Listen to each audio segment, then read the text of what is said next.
মান্দা নওগাঁ থেকে প্রশ্ন করেছেন জনাব রাশমান। জানতে চাচ্ছেন, যে ব্যক্তি তেলাওয়াত জানা সত্ত্বেও কোরআন তেলাওয়াত পরিত্যাগ করবে তার কি গুনাহ হবে? দেখুন, কোরআন তেলাওয়াত জানছি, এটা তো জানা ফরজ, উনি জেনেছেন, অথচ তিনি তেলাওয়াত করছেন না এবং অর্থ সহকারে বোঝার চেষ্টা করছেন না।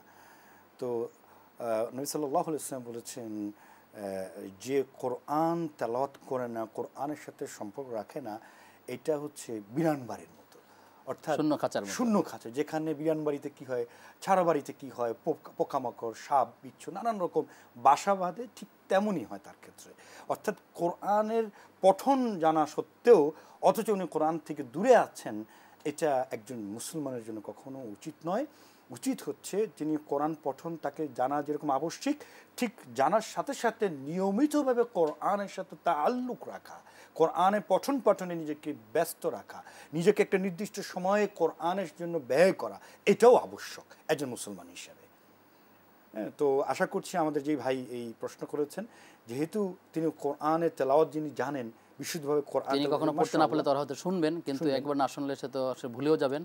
এই জন্য আপনার চর্চার একটা ব্যাপার তো অবশ্যই আছে। আমরা অনেকেই আমরা দেখি যে খুব সুন্দরভাবে তেলাওয়াত শিখেছেন মুআল্লিমের কাছ থেকে, কিন্তু দীর্ঘদিন গ্যাপ হওয়ার কারণে তিনি তার তেলাওয়াত আর সহি হচ্ছে না, এমন অনেক লোককে আমরা দেখছি। তো এই জন্য ভাইকে আমরা বলবো, আপনি নিয়মিতভাবে তেলাওয়াতে থাকবেন এবং পাশাপাশি আপনি অর্থ সহকারে কোরআনটা বুঝে বুঝে পড়ারও চেষ্টা করবেন।